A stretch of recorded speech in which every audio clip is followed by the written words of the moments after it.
Hujambo mpenzi mtazamaji na karibu katika kipindi cha maoni yako hapa kwenye runinga ya Hope Channel Kenya. Swali letu leo ni je, miti ina umuhimu gani katika mazingira yetu? Serikali imetoa marufuku ya ukataji miti na kuchoma makaa. Je, maoni yako ni yepi? Tutaongea na wananchi ili tupate maoni.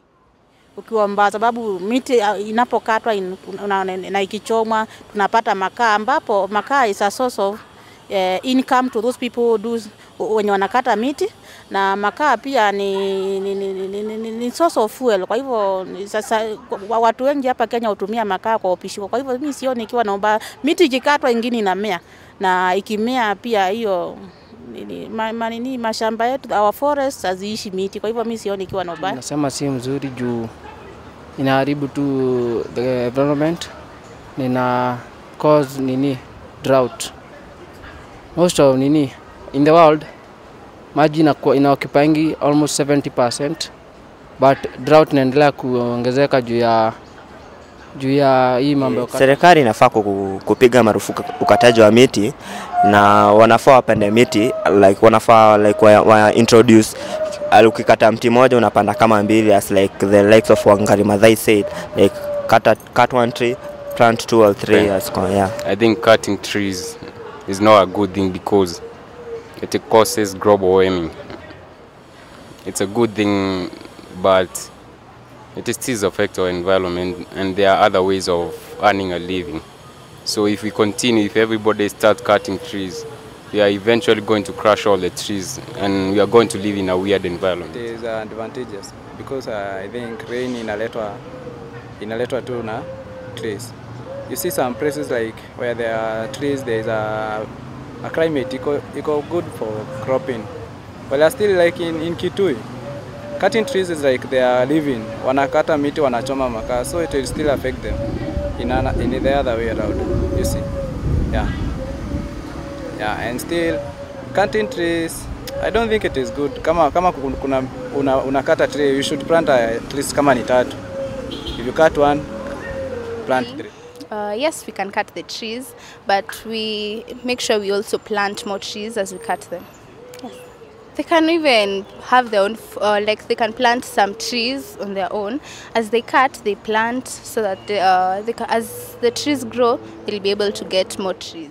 Of course, it has 2 different sides. On one side it might be good, on the other side it might be bad.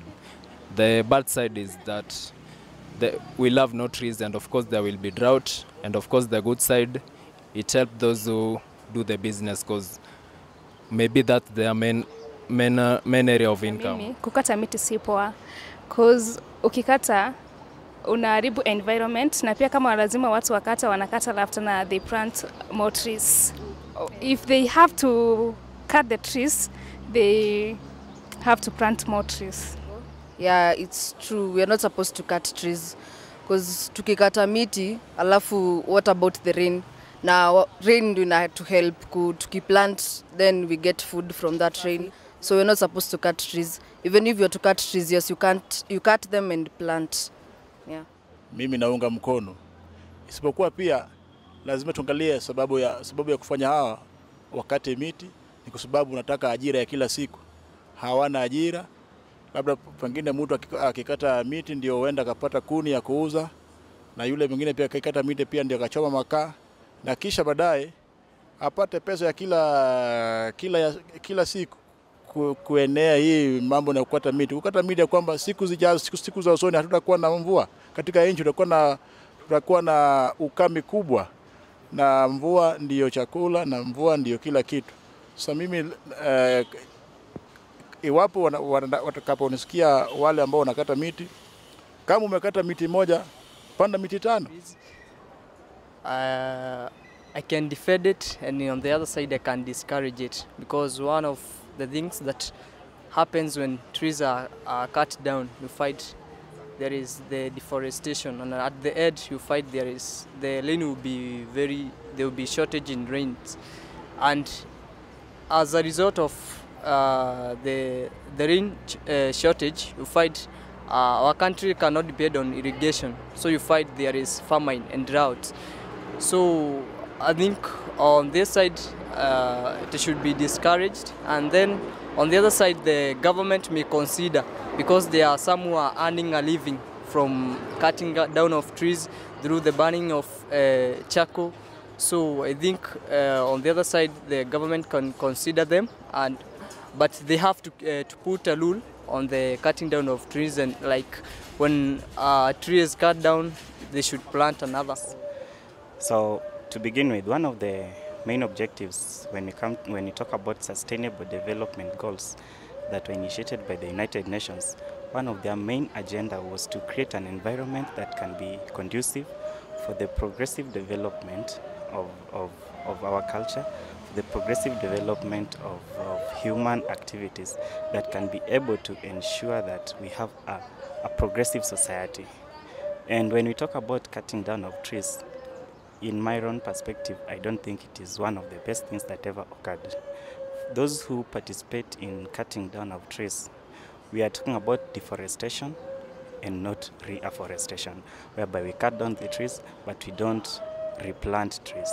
So if I were asked what I would do, then I would say, if at all you have to cut down a tree, then ensure that for every one that you cut, then you replant 10. So that we have a scenario whereby we have continual reforestation, even with the challenge of deforestation. Yeah. But basically, it's not a good idea. I think for the Kenyans out there who are cutting down trees, it's high time that we realize that desertification and climate change are as a result of what we do. And these we can be able to change by changing our behavior, by changing what we do, and that is stop cutting down trees and start initiating how to plant more trees.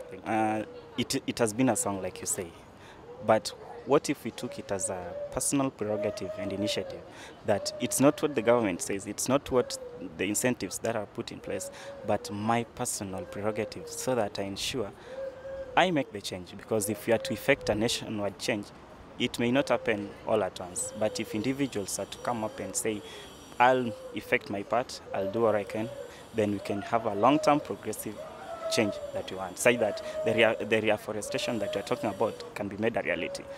Yes, unlike when you just say, okay, it's the government urging each one to plant one, cut down two, or the other way around, but it's not someone who thinks that as a person, I may be part of this particular change. Yeah, so I think that is the approach that can be given to this. Kusurvive maybe kama labda serikali iangalie hao wenye walikuwa na riziki yao inatoka huko, watafute mbinu zingine ama waunganishe na vikundi zingine, labda waweke kama watafute mbinu nyingine ya kuwaonyesha vile wanaweza tafuta riziki nyingine kuliko kutafuta kwa kukata miti. Kwanza kabisa yangu ni kupongeza serikali kwa uamuzi huo.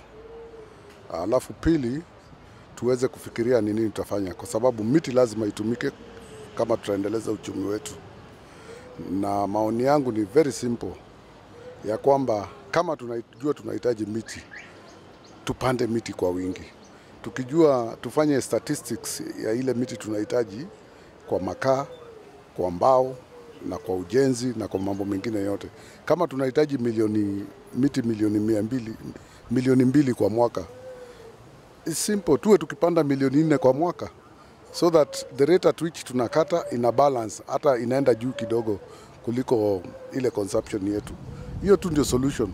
Tujue tunahitaji miti kiasi gani ili tufanye iwe mandatory. Ministry ya environment ifanye mandatory hiyo miti iwe ikipandwa, na hakuna njia nyingine, na hivyo tutasuluhisha matatizo yetu. Mpenzi mtazamaji, hayo ndio yamekuwa maoni ya wananchi kuhusu marufuku iliyotolewa na serikali kukomesha watu kukata miti na kuchoma makaa. Hadi wakati mwingine, mimi wako Morino Guda.